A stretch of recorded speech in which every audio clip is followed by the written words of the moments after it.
Welcome to Spades. I'm your host, John Beamer. We have Kevin Davis and Mike Tumpane here today. How you doing, guys? Um, Finally able to give you guys some faces to some names and where we do most of our business here. It's an honor to finally get that going. Camera quality isn't the highest, but just work with us. Starting point. Yeah, work It's a with us. starting point. I don't know why you guys start with me on camera as your first one. Just look at that handsome head.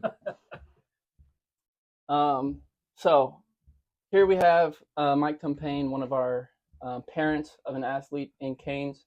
He's also the co-owner of Canes as well. And today we're going to kind of just be discussing what goes into the support behind the scenes of travel baseball and being a sport parent in general. So, Mike, starting off, who are you? How old are you, if you don't mind? No, not at all. And what do you do? So my name's Mike Tumpane. I am 47. I'm the old guy in the group. You guys help keep me a little bit younger when I'm around you.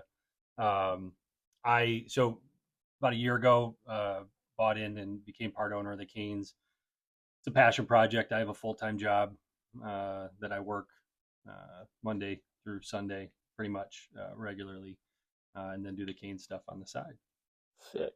Where do you come from? So I grew up down the street. I grew up in Aurora. In 2020, my wife and I got married and we started moving all over the country and found our way back 4 years ago in August. We've been back, or now we're in Naperville. But I grew up, played at Waubonsie, went to Waubonsie High School just a few blocks down the road. My parents now live in Fox Lake, but they were in Oswego and Aurora for the longest time. So this is home for us. Chicago native. Yeah. Bears fan? Yeah. As painful as it is. So, with a little bit of us knowing about your life, what's your experience with sports growing up? So growing up, I played everything. I played football, baseball, basketball through junior high, and then in high school, I played football and baseball first couple of years, and then finished just playing baseball. Gave up football. I was a decent baseball player. I, in hindsight, didn't work as hard as I needed to, as I should have, as is the case with so many kids that are pretty good at a game or a sport. Mm-hmm. So that's kind of helped me as a parent and seeing my kids and trying to navigate through this whole thing. Some of the things that I wish I would have done differently, just from a personal standpoint coming up. Yeah, that's awesome. We're going to be getting into that. On to the next question. What has the transition been like from athlete to parent of athletes? It's funny because it kind of just happens naturally. And, my wife is competitive too. She ran track in college. And so we're both really competitive. We at college took a tennis class together and we almost broke up several times over tennis matches. Competitive. Yeah, it was competitive almost to a fault. And we started to see that in our boys when they were younger. And Noah's now just turned 16 this week, and then Owen's 13, and they're as competitive with each other as my wife and I were when we were dating, and whether it's pickleball or anything, Monopoly. We try to tone down the competitiveness sometimes in the household, but we started to see our boys be competitive, and they loved sports, and so we started to get into hockey and baseball and football. They did basketball. They tried soccer. They would try everything, and some of it would stick and some of it wouldn't, but they enjoyed it. And we saw as they did more of it, we could kind of see them enjoying different aspects of it. And it kind of, helped us, foster some growth from a sports standpoint with them as, they were doing different things and trying different things. Absolutely. And Noah's just turned 16, right? Yeah, just on Monday. Yeah, I saw the Jeep pulling up to practice yesterday. I saw him get out the front, and kind of surprised. Yeah, he said he got his license yesterday morning, and you gave him the Jeep for his first drive. I wasn't home. I was in Chicago for meetings, and so I had no say in the matter. He said he was getting ready to leave, and he goes, "Aren't you sad that you're not going to be on the road at the same time as me?" I go, "Hell no." If we were leaving at the same time, I'd give you 20-minute head start. I think he's going to be okay. I don't worry about him as much as I worry about Owen, the next Oh one. God, when he gets behind the wheel. Oh man, that one makes me nervous. Noah makes me nervous. I was sweating. I was, don't tell him this. He'll maybe hear this, but I have the app on the phone where you can kind of see where they're going. So I was at dinner last night checking, seeing, okay, where is he at? He's still at the facility. We're good. I got a video from, I think Coach Settle sent it over, of Noah and Paxton getting out of the car.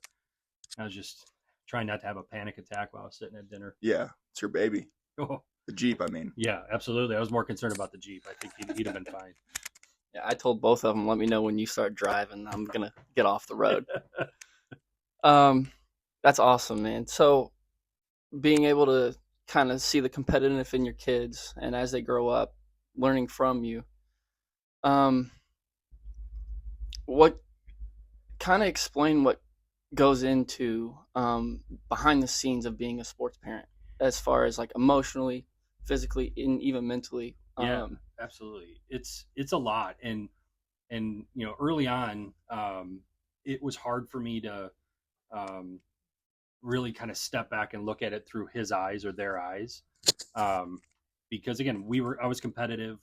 My wife and I we still are competitive, and so we wanted them to compete and go out there and play and do as much as they could for as long as they could. And I think as we started down that path, you can get sucked in pretty quickly into this world of travel sports, whether it be hockey or baseball or even football to some extent, even though that's not necessarily travel. But we started, Owen was, I think, 2 or 3 when he started skating, and Noah was 5, and we got into hockey. We lived in Minneapolis at the time, and it's a lot. It's a time commitment for the parents. It's a time commitment for the kids. And I think sometimes the balance of figuring out, what was too much or too little is hard to do. Again, I'll go back to hockey. We got roped into pretty competitive. I shouldn't say roped in. We went in willingly.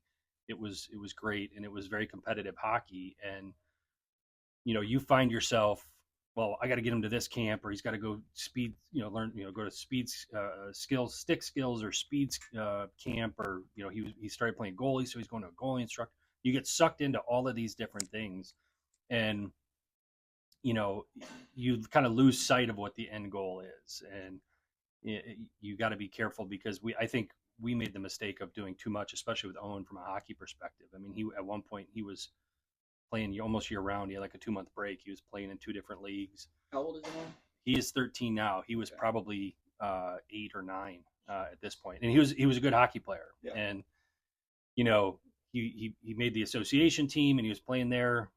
February through or October through February, and then March he had off, and then April through August he played for a AAA team. And it's the environment. Hockey's everything there, and it's kind of like baseball is here. And you really do get sucked in. And he was at 6.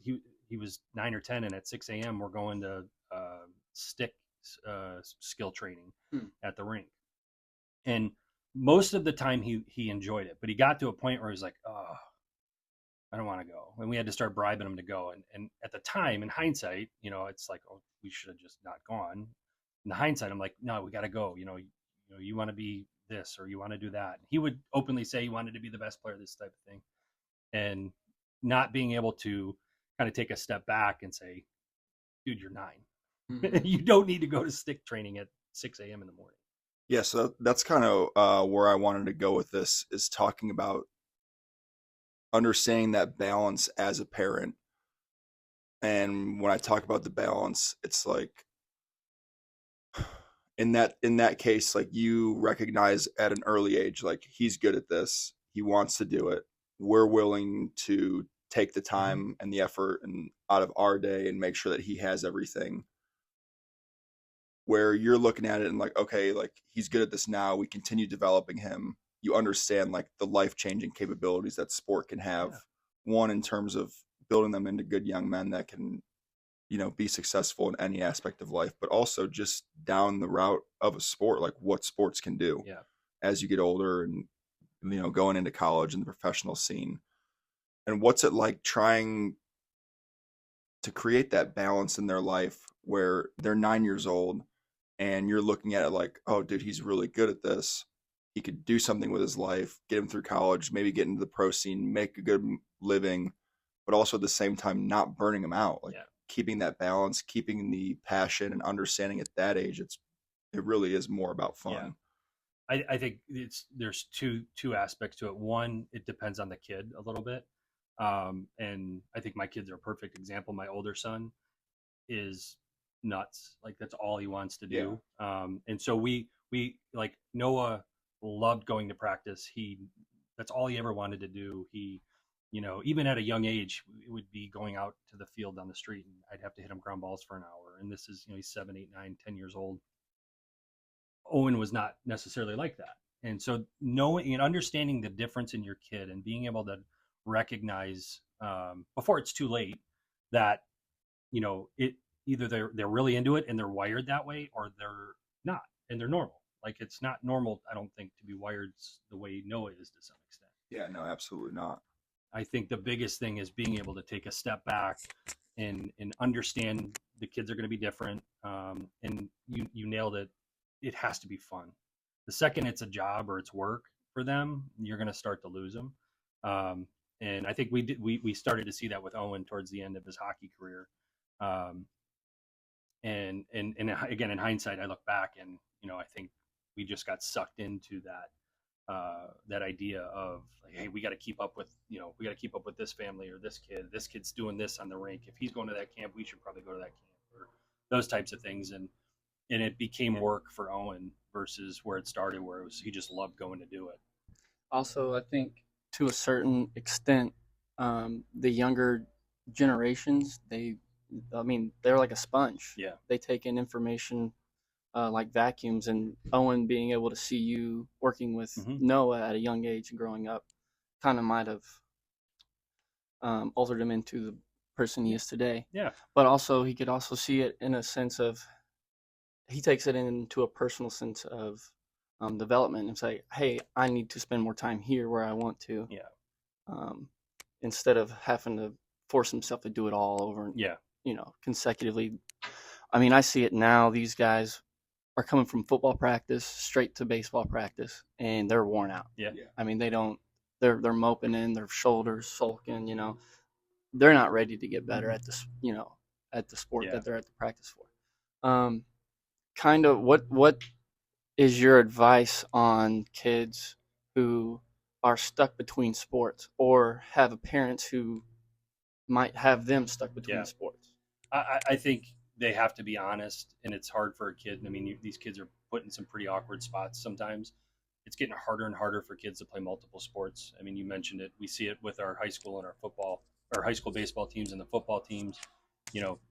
Football season is 12 months long pretty much now, and kids that are playing other sports run into that where they're at the school for 6 hours. They've got 3 hours of football practice, 3 hours of baseball practice for the high school, and then they come here for an hour and they're gassed and they're done.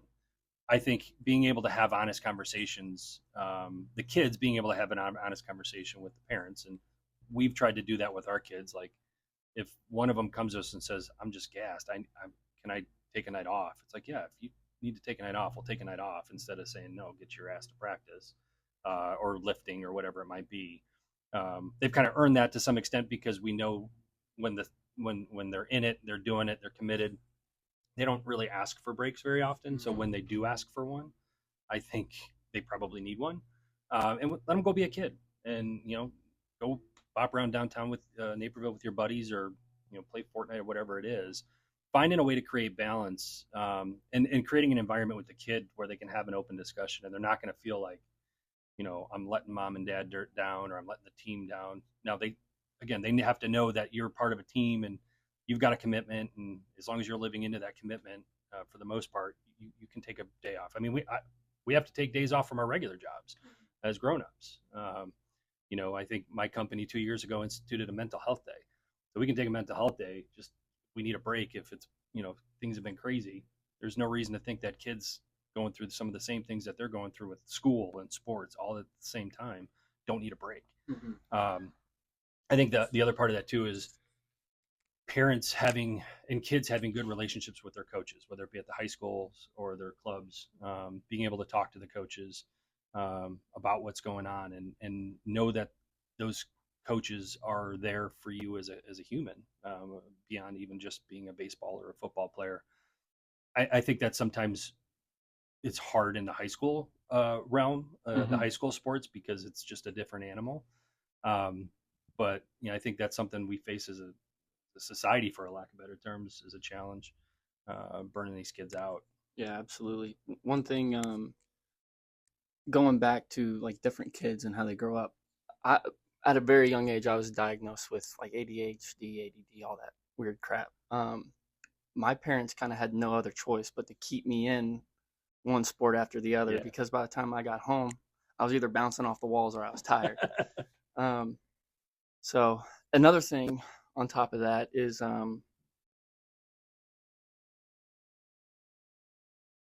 like you said, being able to realize the difference in kids and who can handle a little bit more and who can handle it a little bit less. Also on the mental side too, and being tough with them.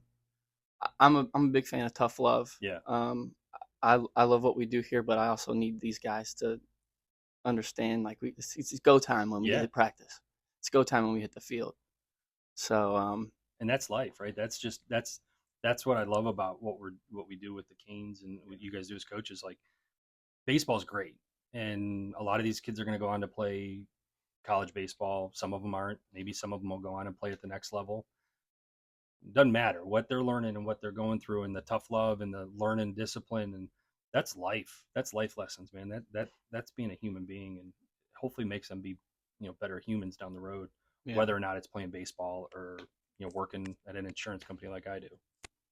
And that building off of that, it's something that I've noticed a lot in the past few years with people applying for jobs.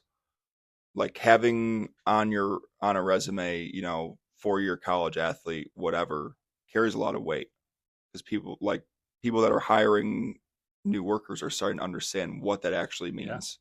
It's shows like some form of dedication and hard work, understanding how to work with a team, being on someone else's schedule, like balancing all of that. I mean, college sports are basically a full-time job. Yeah. When John can attest to it as well, junior college Division I baseball, it's 40 to 80 hours a week, on top of also having to go to class. You're in college, you're trying to have some sort of a social life, figure out where you're at, what you're doing. It's probably your first time being on your own, so you're taking into account all of that as well, like learning how to take care of yourself. And just that entire balancing act really carries a lot of weight moving forward into the real world. If you're applying for a job, they're like, oh, this guy played 4 years of Division I baseball. I've been hiring people for 20 years, and hired a lot of them in the industry that I'm in and the jobs that I've been in. And we always, when we saw somebody that came through and had, whether it was D3, D2, didn't matter, they played at a college level, we knew, to your point, they had the ability to dedicate themselves to something, work through it, grind, and have some success. It's a small percentage of people that get to do that and go on and play at the collegiate level. And you have to be able to work your ass off if you're going to do that. And that does translate into the professional world. And I've seen it happen a number of times throughout my career, my real job. And that's something that we try to teach to our players here all the time, is like, this isn't just about baseball. Like, this is about your entire life in general, especially going into games. Everything in life is a competition. Yeah. And there's only a limited amount of spots at the top, and they're not just being handed out. You have to go and take it. You have to, you have to work for it. And the price for, victory, or the price for taking number one, the person who takes it always overpays. They always overpay, whether it's in time, effort, the amount of work they're doing, whatever it is. The person at the top is always overpaying. Yep, for sure. And I've been pretty successful in my professional life. I've had a couple of great companies that I've worked for, and I've worked my ass off. Yeah, and you have to. And you can't accomplish anything in life without putting in the work. And I think these boys learning this at the age that they're learning it, and the way we're approaching it, and having to earn your spot every year, and having to grind, and having to show up and commit, It's life, man. It's life lessons, and hopefully they come out better for it. And we've seen kids that have left and families that have left because we did that, and that's you know, I hope it works out. Wish them nothing but the best, but I think there's lessons to be learned through it. Yeah, absolutely. That's why I tell them, find your passion, find what you love, find a way to make it important to others, and go for the top. It's hard to accomplish a lot if you don't love it. Yeah, you're right. So it goes hand in hand with hard work and having that passion. Moving on to our next question, getting into the topic of sports parents. What are some examples of things sports parents do right, or how to be a good sports parent in a sense? Yeah, I think and I've learned some hard lessons over the years with my boys and approaches that I've taken, and I've been fortunate to meet some people along the way that have kind of helped shape me and how I approach it, and my wife as well, how we approach it with our boys, and supporting them and teaching them the lessons around being you are committed to something, you're part of a program. It's not just about you. I think sometimes people get caught up with keeping up with the Joneses, and whether that's a sport, like baseball or hockey, where you have so many different options to go do it. You see, well, that team's ranked third in the state at 12U. Well, who gives a shit? Excuse my language. But I want to go play for that team. Well, okay, but that may not be the best place for your kid. Yeah. And being able to take a step back and objectively look at the program, what they're offering your kid, from a development standpoint, from a support standpoint, and when the time comes, from an exposure standpoint, and being able to try and do it objectively is really hard, because I think it's hard. Not that it's not easy for me either. It's been something that we've had to kind of figure out. We've been fortunate to meet you guys and some of the other guys at Canes that have helped us with that. I've had kids that I've coached over the years that told me it was the best season they've ever had, and they loved it. They had a blast, and then they left and went to a different team because that team, won more games than we did. And, that hurts personally a little bit, because we had a great relationship with the family, and they were a good family, and it was a good kid. And they were kind of chasing that sort of next thing where, sometimes failure is as big of a lesson teacher as winning, probably even more so. So just, again, trying to be objective. If you can find a program, whether it be again, baseball, hockey, doesn't matter the sport, where the people genuinely care about your kid, that's probably the most important thing you can do. And care comes in a lot of different ways, right? They take care of the kids when they're at practice, they teach them, they work with them, and they're really committed to helping that kid figure out what's next for him. And if it's the youth kids, how do you get them ready for high school? They're in high school again. If they're going to go try and play at college, how do you get them ready for that? If you've got people in a program, regardless of the sport, where the people are committed to doing that, the wins and losses are great, but that's kind of the icing on the cake. That's not necessarily what it's about. And that's hard for me to say, because I'm as competitive as anybody, as I mentioned. But I learned over the last handful of years that it can be great for the kids and for the families, even when you maybe only go 500 or below 500. If everything around it has been done with the purpose of trying to help those kids get better at baseball or hockey or football or life, it doesn't really matter. I think those are probably the biggest things. The kids see that too. Yeah. And I think that's a big lesson learner too. Like, we all want to win, but winning's not everything in life. A lot of what I learned is not from winning; it's from my failure, like you said, but also my relationships with other people, and learning from them and their either successes or failures. Yeah. Got anything, Kevin? Yeah, kind of just going on that. Losing forces you to change. It forces you to learn from it if you have the right mindset. And talking about how John said, learning from other people, from their failures as well. I think I've talked about this before. I had a teammate, not last summer, but the season before. He was a veteran guy, you know, always like good mindset, brought good energy, like kind of set the tone for us. And I remember the first time I saw him really fail in a game. Came in extra innings, and the league we were playing in had this thing where you choose if you want to hit or field, and you know you could win a game without scoring a run. It was weird, but he goes out to pitch, gives up a run, and we lose the game. We get walked off at home, and it was the first time I ever really saw him not in a good mood. Which, like, who wouldn't be? You just blew a game, but it was for like 2 minutes. You got over it. And his locker was next to mine. In the locker room after, 20 minutes after the game, he's the same guy he was before the game.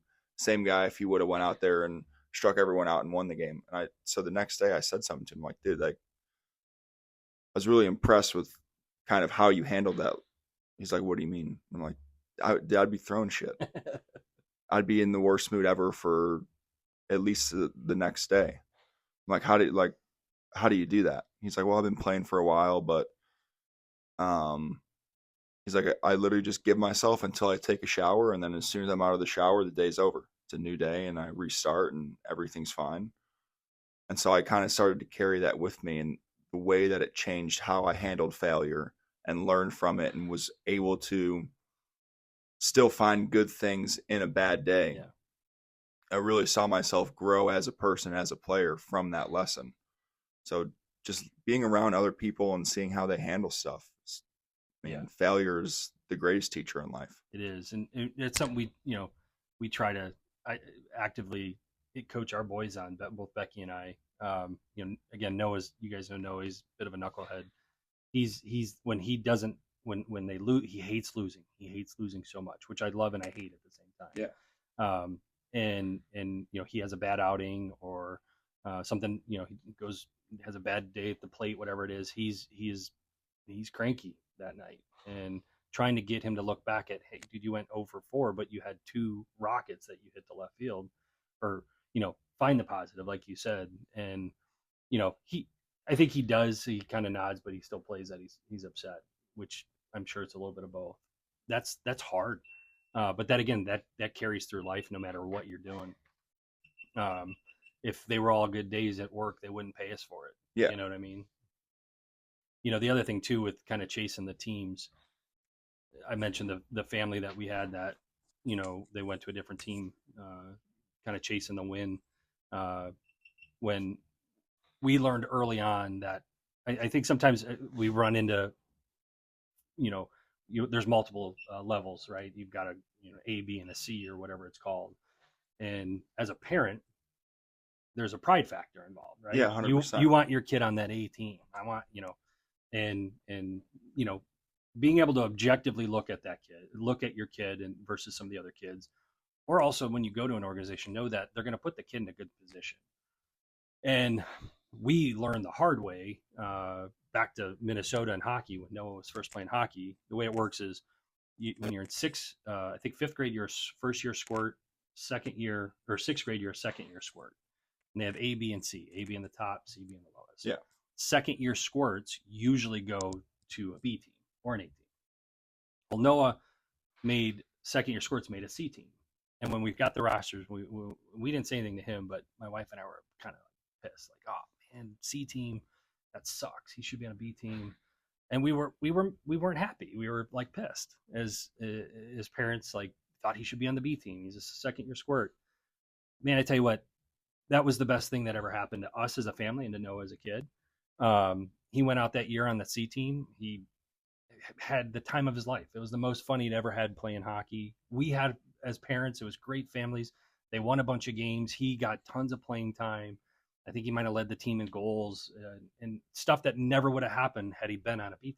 Yeah. He wouldn't have been on the ice as much as he would have been a third or fourth line kid. He wouldn't have been, a captain. He wouldn't have gotten the things, or gotten to do the things that he did. And nobody gave a shit that he was on the C team. 2, 3, 4, 5 years later, it's like, who cares? And I think sometimes we, as parents, you get caught up in that, and it's kind of human nature. It's pride, and you want the best for your kids, and you want sometimes think that the best thing for your kid is to be on that best team, when in actuality, they need to be on a different team where they're going to be the dude and they're going to be the kid that goes out there. And we saw that with Owen before he came to Canes. He played at Long Shots, and he made the second team. And initially, we had the experience with Noah already, so we knew, hey, it's fine. And the coach came out and said, hey, he's going to get the same training. He's going to be on the second team. They're going to do a lot of the same things. And he had a blast, and it was fine, and it worked out just fine. So I think sometimes just being able to swallow your pride a little bit and know that for the most part, it's probably going to be a really good thing. Yeah. For your kid and for the family, and most importantly, the kid, because they're going to get to be the dude. I think a lot of what kind of goes along with that is they develop the skills. They're in a situation where, they're at the higher end of the totem pole, so they're building that confidence. And when you have the skills with no confidence, it's not worth anything. When you have the skills and you start to develop that confidence and you start to be able to play loose, then you can make that jump, because you don't really want to be like, you don't want to have the smallest house in the nicest neighborhood, right? You want to be somewhere where you're kind of like in the middle, where you have some competition, but you're not feeling like you're left behind. And that's kind of like, that's almost how I felt when I decided I was going to go play junior college ball. Like there was a couple of thoughts in my mind where I'm like, well, no one's ever heard of this place. Everyone probably thinks I'm just some schmuck. And it's not, it's not Division I baseball. No one cares about it. But looking back on it now, it's the best thing that's ever happened for me. I went to a place where I was able to get the playing time. I was able to develop, gain some confidence. And then from there, I started to really, come out of my shell as a ball player and kind of figure out how to build my game to move on. And so it's that tough balance of, we all want to be the best, but you can't just wake up one morning and be on top of the hill. So it's like learning through. Journey. Yeah, exactly. It's a journey, and you learn on every step of that journey. And not all roads lead to the same end. No. You got to find the one with the right path Yeah. that fits your style and what your growth is. You know, we've seen it with some of our teams. We've had kids that were on one team and the next year they come back and there were some new guys that came in and they get bumped to the second team. And we've seen both ends of the spectrum. We've seen people get that news and bolt and they quit and they go somewhere else. And I think they're on their third team in 3 years. Yeah. They're chasing something instead of committing to something. I would see that in college all the time. Yeah. I'm sure John can probably with the can transfer attest to as portal well. And this was before the transfer portal was big. Now I'm sure it's a disaster. You know, you'd play with guys that they're at 5 different schools in 5 years, and whenever you ask them about it, oh well, you know, the coach is. There's a common denominator there. Yeah, it's like, well, at some point, like nothing's ever going to be a perfect fit. Yeah. Nothing will ever be a perfect fit. Yeah, and nothing's ever going to be easy. You have to sometimes just buckle down and grit your teeth and work through whatever you're at. Yep. So, yeah, to go on that, I actually had loyalty is a big thing to college coaches, even though there is now a transfer portal and they don't really care. They need somebody who does the job. Yeah. Back before there was a transfer portal, I guess, loyalty was huge. And the JUCO team that recruited me had saw previously the travel ball team I was with for 2 or 3 years, and my first year there wasn't solid, not a solid summer. My second year there a little bit better. My third year I had my best stuff, but I didn't get many innings, not much playing time. And when I was in my meeting with Wabash, my JUCO, they were kind of impressed that instead of me just upping and leaving the travel ball team I was with, like a lot of people would have done, I stuck with them and still ended with a pretty solid year, even though I didn't get the innings that I wanted. Travel ball wise. So loyalty is a big thing, even if there is a transfer portal, and sometimes it's good just to be a big fish in a small pond. Like in psychology, sports psychology, they call it flow state. And it's like where all the conditions are perfectly combined, where it's like the perfect amount of competition for you plus the perfect amount of your skill level. And it's where you kind of just forget about everything and you're just in the moment. And if you find yourself in competition where you're too good for the competition, you kind of just, you lose that sense of urgency and effort. And if you're in the competition where the competition is just way out of your league and way better than you, you tend to get frustrated. You don't push through. You're like, okay, maybe I'm not built for this. It's kind of overwhelmed. Like you just feel overwhelmed and you start pressing and trying to do too much. So it's good to take a step back, self-evaluate, look at your options and where you're at, and be like, maybe this isn't where I need to be, or maybe this isn't what I should do, or what are the pros and cons to doing certain things. We sometimes joke with our youth teams, like if we go 500 on the season, we've probably done it right. We're in the toughest, we're facing some tough competition. We're facing teams that we can play and compete with, and facing teams that we can beat. If we win every single game, probably in the wrong tournaments. If we lose every single game, probably in the wrong tournaments. So trying to find that balance of being in that where you're going to get pushed and challenged, but also just not get destroyed, or just destroy everybody is easier said than done. But I think especially at the younger ages, in high school it gets a little bit different, right? It's competitive. It's a whole nother level of things that you're trying to accomplish. But we've kind of taken that approach with our youth teams, and again, some people loved it, some people didn't, and they wanted to go play for the team that was 37-10 versus us that we were I think we were 20-20 or something along those lines. But yeah, it's a balance. It's trying to figure that out, and there's lessons on both sides of it. Yeah. What's kind of crazy is those teams that have that record of 37 and whatever, they have their players there that have gotten that record for them. To think that you can just pick up and go to a new place and play right off the bat. There's certain kids who can do it. There's certain people that but more times than not, that's not what's going to happen. You're going to ride the bench. You're going to not get the innings or at bats that you want. So for sure. Back on track a little bit. Bad sports parents. What are examples? Oh man, I think how they treat the umpires and coaches. These kids are sponges, right? They're learning all of their lessons from us as parents, and how we treat everybody around the organization, or that's part of it. That kids pick up on that, and how we treat other families. I think some of the biggest mistakes that we've made is letting our kids see our frustrations with certain things, whether it be with how things are going in a certain with a team or something along those lines, or with other families or something like that, and just letting the kids be the kids and play the game and worry about what they're doing, whether it's on the field or the rink or whatever it is. Try to eliminate drama in all ways, shapes, or form.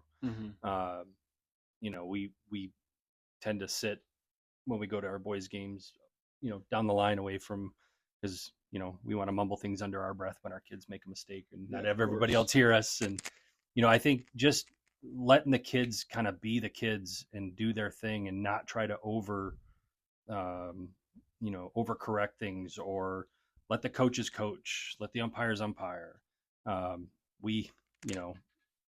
Sometimes, and the thing that's crazy is it's coming from a good place, right? When parents are, doing some of these things that make, kind of are bad things, it's coming from a good place. It's because they care about their kid and they're trying to help their kid and put them in a good spot. And so it's trying to figure out how to, support that kid in whatever he's doing without, giving him any, influencing him in his opinion or her opinion in whatever is going on with that team. Question on what you were saying about, you go and you just kind of sit along the line and you're there to watch your son. That's what every parent's there for. What I see sometimes is the parents kind of get over involved, and they kind of almost like form these little cliques in the stands. What do you think something like that does to the players, and kind of how the kids grow and develop as ball players? I think it it translates right down to the kids and the team. I think you see similar cliques start to form within a team, which can be catastrophic for a team. Yeah. Because you're trying to get 11, 12, 13 kids to play as a unit, and if there's divides amongst the families, those divides just inevitably make their way down to the kids. And it's much easier. It's less of an issue, I think, at the youth level. I think it gets a little bit. Let me rephrase that. I don't think you see it as much at the younger levels because most of the parents are there just to have fun. They've got the Yeti, maybe with a glass of wine in it or something. No, that's coffee. Yeah, a coffee. Yeah, it's always coffee when you see mine.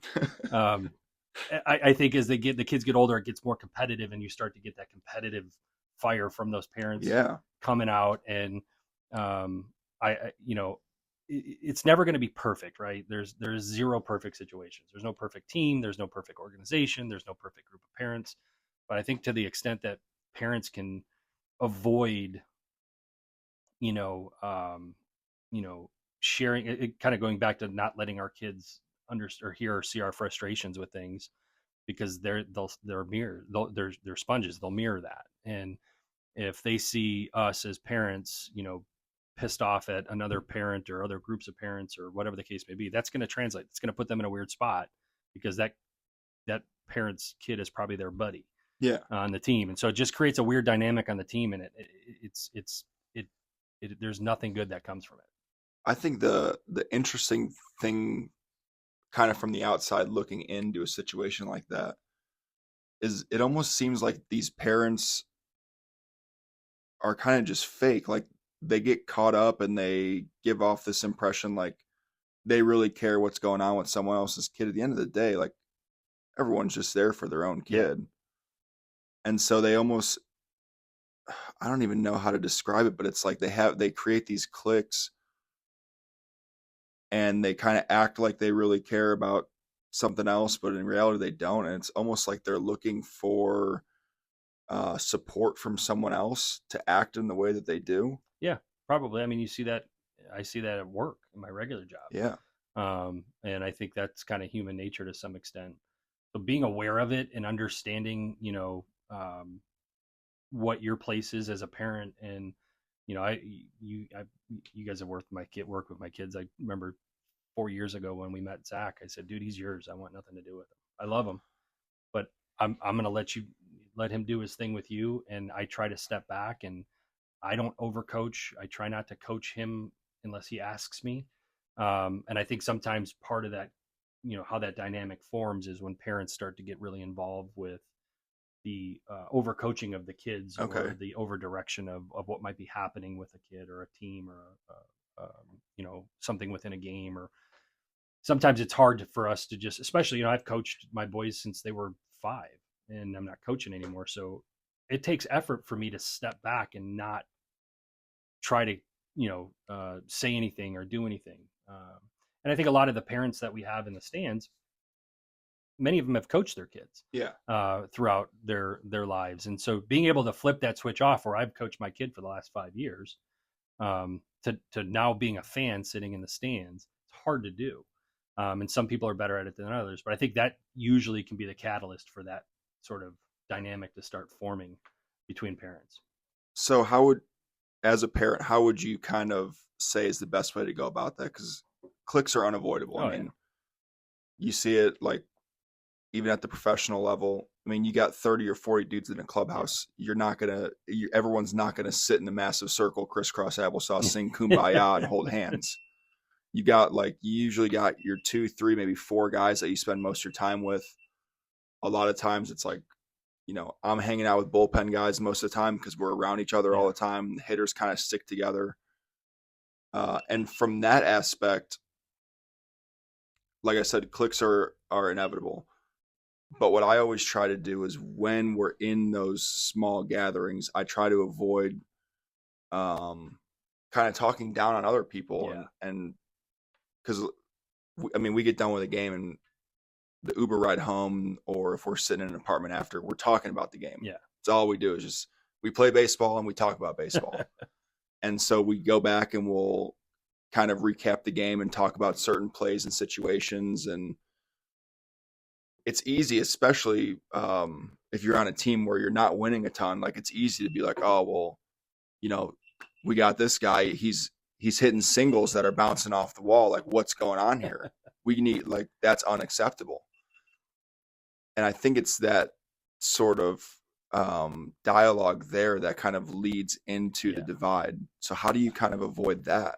Well, I think you kind of mentioned losing exacerbates that, right? Yeah. When you're winning, everything's great. Everything's great. When you're not, sunshine and rainbows. when you're not playing well, that stuff kind of starts to percolate amongst. Again, when we've got 13, 14, 15, 16, 17-year-old kids, they're frustrated. Their parents are frustrated. Yeah. And I just think, this creating an environment of support for those kids and part of the reason why I'm glad we're having this conversation is just share some of the mistakes I've made doing that, and just, being supportive of each other and trying to create the most positive environment, through the challenging times and the good times. It's, a guy used to tell me it's never as good as it seems, and it's never as bad as it seems. Never. Somewhere in the middle. So trying to get people to understand that, it's okay that we didn't win this tournament. It sucks. We wanted to win it, but it's not the end of the world. Like nobody's gonna, not go play college baseball because we didn't win this tournament. I think communication is a big part of it. Amongst the team and the coaches and the families. We over communicate with Canes, obviously. That's something, when I started helping Mark and Zach 4 years ago with the youth program, that was something that, I saw as an opportunity. It was like, there's more, people are always asking me questions that I didn't know answers to. So we just started kind of over communicating to try and eliminate some of those situations where things can go sideways. And I think the more you communicate, you create a culture and foster an environment of, hey, like we're going to try and win this thing together. We're going to lose it together. And sometimes people aren't going to get on board with that, and you have to part ways. And there's been situations where we've had good kids and good players that aren't here anymore because they couldn't get on board with that supportive sort of developmental. Nobody's out to get anybody in this thing. We're genuinely trying to do this thing together. Yeah. It's hard because you got so many personalities, you got so many different backgrounds, you got 15 different families on a team, or however many number of kids you have. Everyone's not going to get along. No, everyone's never not going to be best friends. So if you can eliminate some of those things that spark that stuff or mitigate some of those things, you tend to it works out better. And I think the other thing too is setting the expectation with the families from day one. Like, you're here, these guys know the game, they know what they're doing. I'm sure you know what you're doing. You've done it a long time. You've coached, whatever the case may be. You're paying these guys, they're professionals. Let them do their thing. And if you as a parent can have some faith in the organization and the coaches that you're working with, you need to be able to have that faith. If you don't, go somewhere else, because you're obviously not getting what you need. Or have a conversation with the coach. I think we're all adults, and if there's something that a parent isn't seeing, reach out, have a conversation. And I know you guys are as coaches are going to be very transparent with the process and what a kid's going through and what they're doing. Again, I think it all comes back to communication. Yeah. And going on with communication, and sort of kind of what it seems you're talking about at this point is kind of criticism. Yeah. It's never easy to kind of learn how to take criticism and how to work with it. Kind of what I've learned in my life is I always take criticism better from people who show self-accountability. Mm-hmm. And so I think the first part of wanting to be a critic is being able to hold yourself accountable. Yeah. If I know you, or I can tell from interactions with you that you have some sort of accountability for your own actions, I'm much more likely to take criticism. And I think it goes both ways. Like when I'm out here and I'm working with these kids and I want to get on them, I want to hold them to a higher standard. If I'm just messing off and sitting in my parents' basement eating Cheetos and playing video games and then telling them they got to work hard. Yeah. I mean, you can look at someone and tell if they really take care of their stuff or not. Like the credibility thing. Exactly. And so I think it has to be that two-way road. And going back to, you know, players on a team and the parents and everything, if there's a lack of accountability, we don't want to hear the complaints. Yeah. Like if you're holding yourself accountable and the criticisms are more so of like, hey, like we can do more. We can get more out of this team. We should be winning more games. And you want to come like with some sort of criticism on that, but you're also the type that is not going to walk around and say, oh, well, my kid's perfect. He does this, that, and never messes up. Yeah. Well, I'm all for it. Yeah. I'm all for it. And I think that's part of building, you know, a high standard in a brand or a team. Yeah. Is having both sides of that. For sure. One thing one of my teams had growing up, Little League, was a parent agreement form, which had different rules. So and this was set on day How old one. were you? This was like right at coach pitch, yeah. Coach pitch, and the head coach was like, "Here are my rules. If you want your kid to be on this team, you got to sign it." Yeah. And it kind of forced them to. You weren't allowed to click up or like talk about other people's kids. Like, you know, like it was straight business. Yeah. We're there to play baseball. Get there, play baseball, go home. Yeah. That's It's it. about the kids. Mm-hmm. Yeah. Basically, it's about the kids. Like, take whatever you got going on. Like, put your pride to the side and come and enjoy watching your child play a sport that you probably love as well. Going off of that, what do you have for the parents who are kind of projecting their so-called unsuccessful past? Like they're living vicariously. Yeah, they're living through their kid. Oh man, that it's something that makes me nervous to be a parent. It is. You have to be aware of it. You have, as an adult, you have to look inside and understand that this is about the kid and not you. And this is about, are they having fun? Are they enjoying it? Not what you want them to do. And that go for anything. That doesn't have to be sports. That can be, you know, a career. It can be anything in life. And I think it's really, really hard to do because, again, I'm competitive. I want my kid to work his butt off and I want him to do this and that thing. But if he doesn't want to do that, we're all wasting our time, energy, and effort and money. Mm-hmm. So being able to have that introspective conversation with yourself to say, who wants this more, me or him? And if it's me, then we're doing it wrong. And we should do something else. And again, we've made plenty of mistakes over the years, and you know, we've learned some lessons. I talked about Owen's hockey, and I never played hockey. I can't even ice skate. So that wasn't living vicariously. I just wanted it. I loved it. I enjoyed it. And he did at the time too. And you get sucked in, and we got to a point where we kind of stepped back and it's like, wait a second, this isn't as much about him as it's about what we're thinking. And he's not necessarily there. So we got to change something. Yeah. I mean, nobody's perfect. And it sounds like it's a different journey as a parent where you don't just wake up one day and you're like, oh yeah, I'm a parent now and this is how I'm going to be. Like, you're learning lessons along the way. Like you said, you've made mistakes, but you have those internal dialogues where you kind of evaluate what happened and learn from it and try to improve moving on. Yeah. But yeah, like I said, you see it a lot with parents that are trying to relive their career through their child. And it's something that I've thought about for myself that makes me nervous. Not that I'm starting a family anytime soon, but at some point in my life, I do plan to have children and you know, praying every day that I have boys. And I'll get them into sports because I think sports are great. Yeah. But it's one of those things where it's like, oh God, if I knew the things when I was 6 years old that I know now, I'd have $10 quadrillion and I'd run the world. But I think there's a certain part of experience where some of it has to be lived experience. It can't be something that you're hearing from someone else. And we see it a lot with kids that we work with. A little bit now, but I feel like the longer we go, the more we'll see this. You hound them forever. Mm-hmm. Hey, we need to do this. We need to do this. We need to do this. We need to do this. And they kind of brush it off. And then they'll like go to high school and to high school ball, or they'll go away to college and they'll come back and they'll be like, oh, you know, you were right. I really should have listened to you. And it's like, no shit. The same thing we did to our The parents. same Yeah, thing we did to exactly. our parents and our coaches when we were little.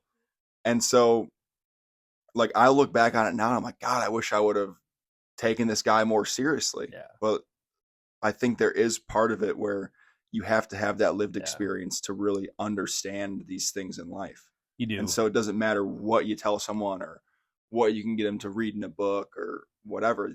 You just have to kind of go through it. Yeah. You got to lay the path out and then guide them along the path, but you can't force them. Okay. And the fact that you're thinking about it already is a good first step. I never thought about it. That wasn't something that I had ever really thought about growing up, or when we were younger, before we had kids and we were married. And you get into it and you get sucked into it, and you do I'm sure. learn along the way.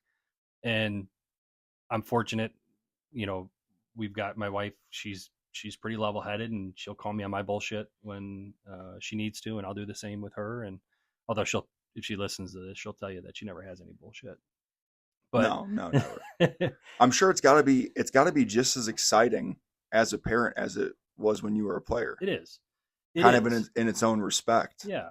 And like I try to teach my boys, again, mistakes that I made in the past. And we talked a little bit at the beginning about just, I didn't work as hard as I should have. Had I worked as hard as my son works now, or as you guys worked, I probably could have played longer than I did. And that wasn't what I wanted to do. And it's not a bad thing. Yeah.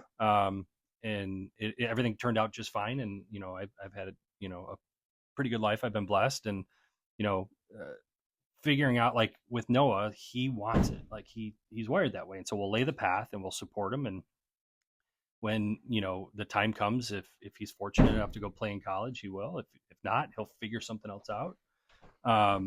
But we'll guide him, and he's made some mistakes along the way as well. And he's learning from them as well. And there is no defined way to do it. You do really learn along the way. And as long as you're learning from your mistakes and not repeating them, absolutely, you're good.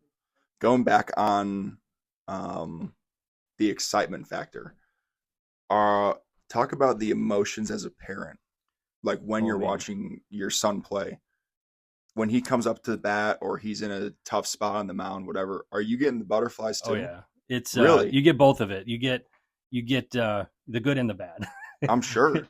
I remember, so this past season, Noah had an opportunity to play up on varsity. And I remember the first time he walked out into the mound, it was kind of an oh shit moment. Like, holy cow, he's going against. When did you find out that he was getting called up?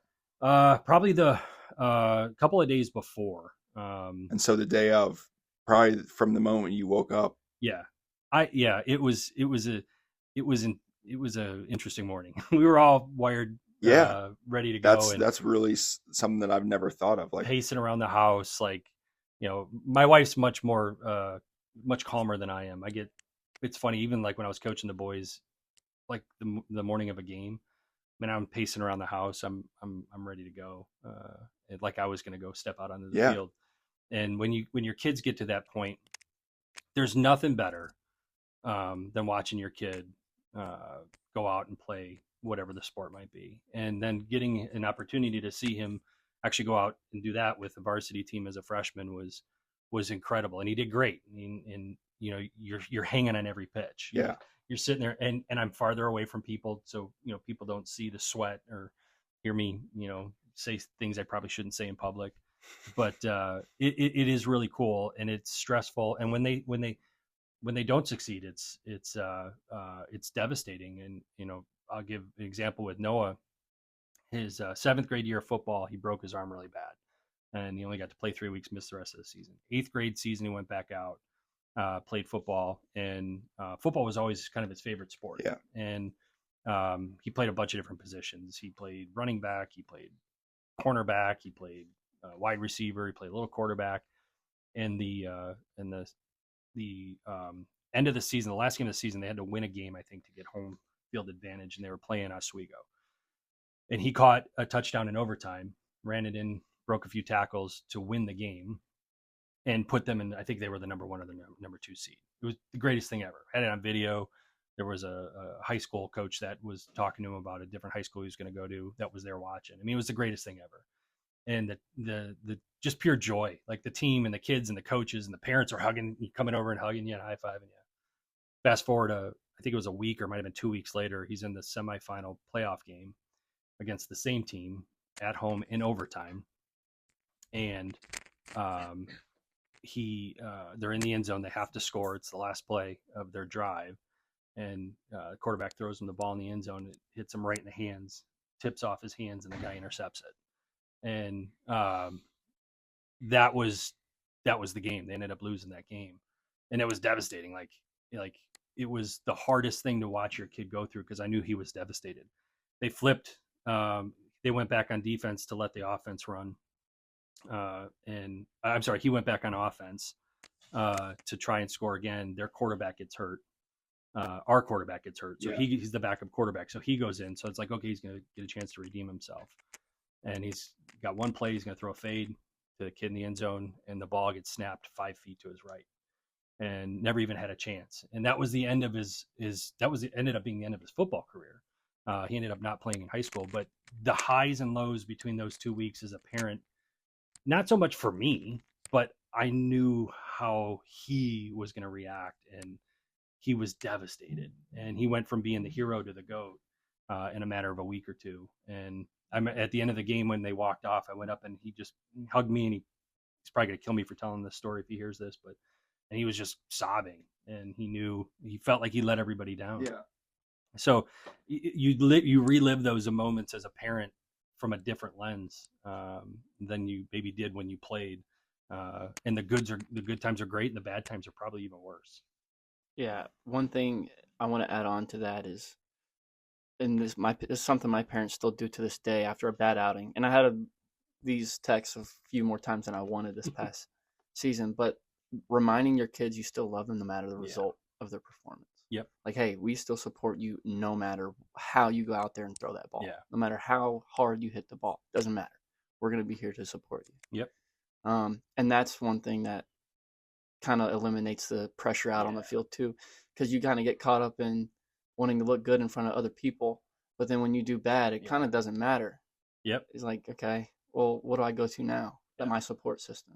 Yeah, and you see it on the other side too, right? Like I've seen a number of baseball games or football games that I've been coaching in where you can see the kid looking over to his parent after every pitch or after every swing. And most of the time that happens, the parent's yelling something from a coaching perspective.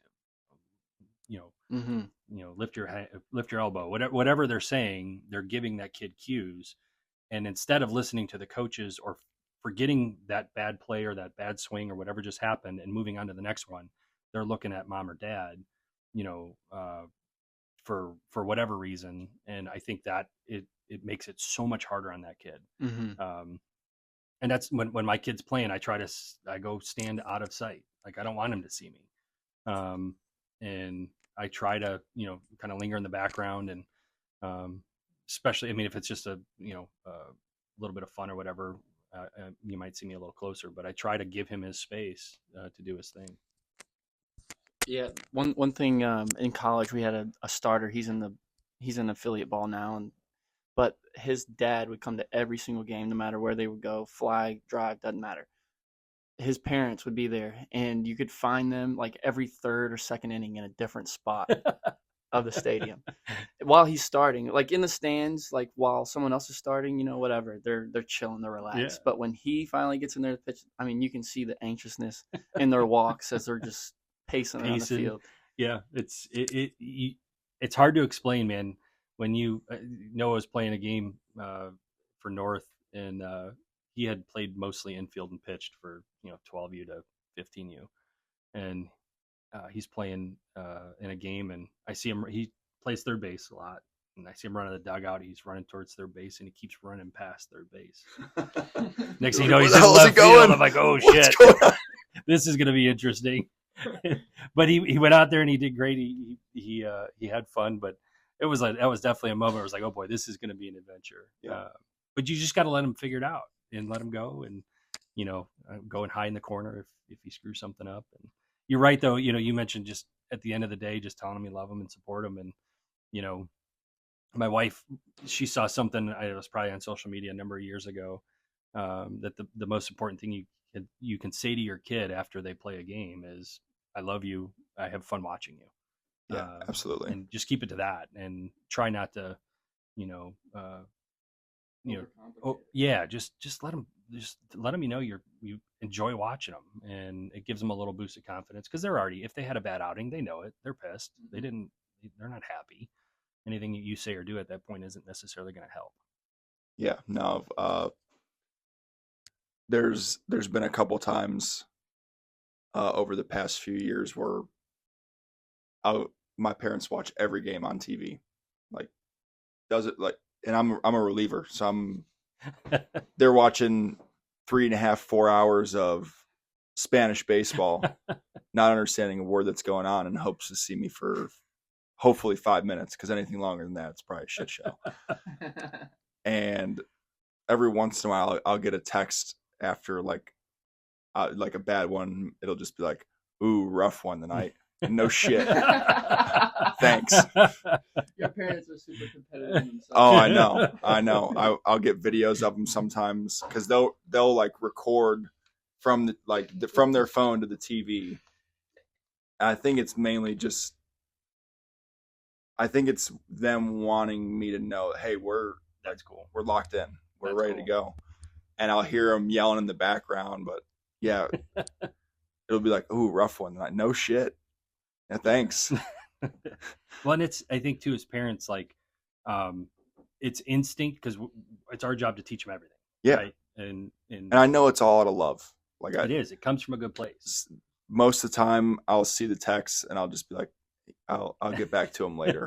Like, I'm so running hot. My heart rate's 180 right now. Let me at least stop sweating and cool down. And a couple hours after the game, I'll get back to them. Yeah, it is what it is. Tomorrow's a new day. Yeah. The first couple times I got it, I was like, "Yo, what? Thank you." Like, sorry, I'm not perfect. Like I said, I know it's all out of love, so I and they care, they watch every game, which is insanity. There's no way I'd do it. It's cool. Like, he might throw the 7th inning. Yeah. Or we might go a week without seeing him, but we're going to watch every game. They're going to watch. They're committed. And that's part, as a parent, that's part of the journey. And, I'm sure some of my siblings probably think that Becky and I are a little bananas with as involved as we are, and as much as our boys do. You make sacrifices along the way. There's stuff that we can't go to, family events, or things that we don't get to go to because we've got baseball or football. Like this weekend, my dad and my brothers are doing their somewhat annual trip on a motorhome to Notre Dame to watch a football game, and I can't go because we've got 2 baseball games and a football game tomorrow. That's fine. Notre Dame football is a disaster anyway. I don't want to talk about that right now. Sorry I brought it up. Most overrated football program in the country. Wow, this just got dark fast. I'll be the movie. But I, like, as much as I would love to go to that, I wouldn't. I don't want to miss what my boys are doing, whether they win or lose. There's as parents, it's fun to watch your kids go out there and compete. Absolutely. Whether it's, obviously it's really fun when they're successful. It's not maybe as much fun when they're struggling or they don't have the success, but it's still rewarding to see your kids doing something like that. I think part of that, and it's something that I've noticed, like watching like friends of mine or whatever moving through, there's a different level of enjoyment when you know someone personally. Yeah. And obviously it's your kid, you know them better probably than they know themselves. And as much fun as it is for you to go and watch Notre Dame, which I'm sure that trip would be just unbelievably fun. It's a good time. All you see them at, they're just football players. Yeah. You don't know these people. You don't know what they're like.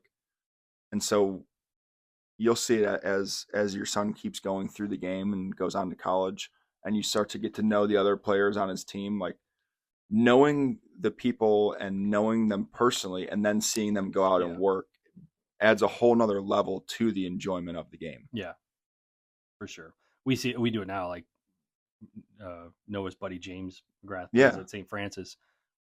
Noah's got the schedules. He's not playing football right now, so he likes to go watch. So we went and saw James play, and I love watching James play. I've known the kid since he was his dad coached Noah in football. He's probably been running around in your backyard for years and years. Go out there seeing him and you play. see all the stupid things that they do as kids Yeah. and whatever, whatever they're doing as people. And then you see him in this, it's almost like it's a different person Yeah. out there. And you're like, Yep. you see him make this amazing play and he's probably getting up and looking like this big tough guy. And you're like, I just saw you in the backyard there today running away from a butterfly. Yeah, it is. It's so much fun to watch them. And, as a parent that's coached, that's been one of the coolest things is developing the relationships with these kids from, the time they were, younger, 10, 11, 12, now they're 14, 15, 16, Yeah. getting their driver's licenses and seeing them grow up and meeting those other families and getting to know them. And it really is cool. The whole sports environment, whether it's, again, baseball or football, it doesn't matter. Like that whole environment for the kids, it promotes so much for them from a development. Absolutely. Personally, you get to meet all sorts of great people. You meet some knuckleheads too along the way, but it really is. It becomes a community, and it's fun to see these kids go on to continue to do bigger and better things. And the knuckleheads are usually guys you remember. Yeah, for sure. I could go on. I'm sure John's the same way. I could go on for the next 500 hours just telling you stories about the different people that I played with throughout.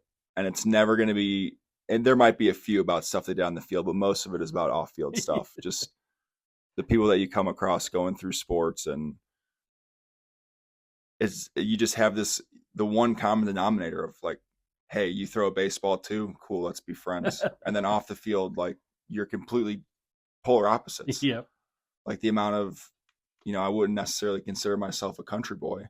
And the amount of like really, really good friends that I had in junior college that were like racing the sun to get into their tree stand to go and watch some deer walk around for 6 hours and not even try and take a shot at them for weeks on end, which sounds like the most boring thing in the world to me. If it wasn't for baseball, we would never have met each other. We'd have absolutely nothing in common. I'd probably look the other way and not even speak to them. Yeah. But you have this common denominator of a sport bring you together, and you start to learn more about all these different types of people and how they live their lives. It's really, really, it's really an awesome thing. And and I think it will help you develop as a well-rounded person. Yeah, I agree. Yeah. So, I mean, that's pretty much, we got into it. We got into all of it. Last two things, in your own words, more for the kids here. I want you to kind of explain in your own words the lessons in sports, particularly baseball. They don't have to be baseball. It could be any other sport. How do they directly correlate to life and like the job market?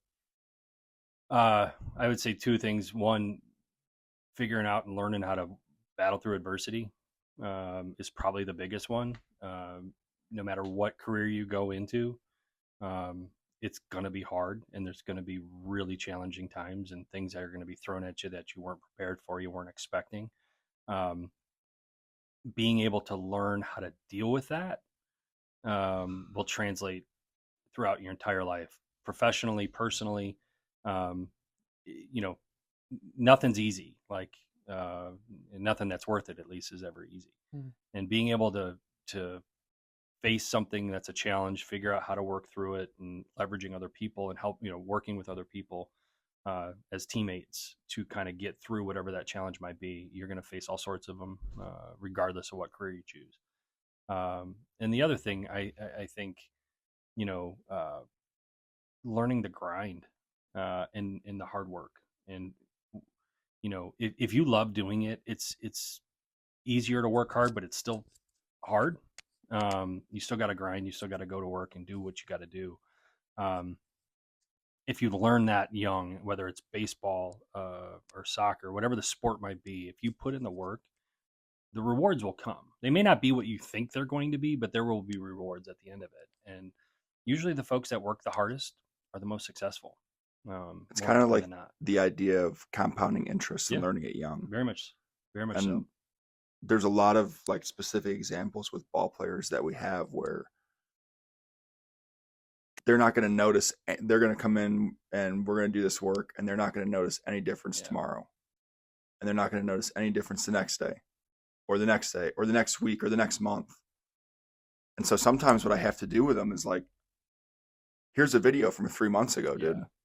Like, if you can't see the difference here, you're crazy. Yeah. And they're like, oh, wow, that, I've really made some good improvements. Yeah. I'm like, it doesn't happen overnight. No.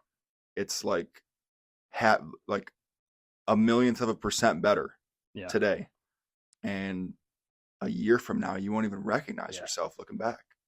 Yeah. It doesn't happen overnight. And so much of what we deal with today is instant gratification. Yeah. And that's easy. It's the hard stuff that you don't get that instant gratification from, that you really got to commit to and work through. And you just have to continue going and continue showing up every day and not expecting to see a life-changing result. Yeah. And not getting too down on the bad days and not getting too up on the good days. Yeah. And that's the greatest thing sports have taught me. Yeah. It's just seeing it through. Yeah. Seeing it through and continuing to understand what the work is and where it's taken me, and just trust it. Yeah, for sure. Well, Mike, appreciate you coming on. We're at an hour and 16 minutes here. Oh, wow. So doesn't feel like it. No. We've been sitting here for a little bit. Good stuff. I appreciate you guys having me. Yeah, we appreciate you coming on. Anything you want to share before we sign off? No, just let your kids be kids, man. As hard as it is sometimes, let them be a kid. Support them, love them. Kev, you got anything? Appreciate having you here, Mike. Appreciate Been a fun one. Good times. Really, really insightful discussion today. I hope this gets out to some good people and add to the discussion. If you guys have got anything based on what we're talking about, feel free to add in any questions you got, and hopefully you can take something away from this today and enjoy the journey. Enjoy, almost look at yourself as just a fan of your son. Yeah. Be a fan of your son, and that's it. Love the moments and be there to support. Good stuff. Appreciate you guys. If you enjoyed this, please take a stop by our website, www.spadespitching.com. We are also on Instagram, Twitter, Facebook. This particular episode with video will probably be on YouTube if I can't get it uploaded to Spotify. So you can, put the faces to the names on there. But the regular version, the no video, will be uploaded to Spotify. So we appreciate you guys stopping by, and have a good one. Peace.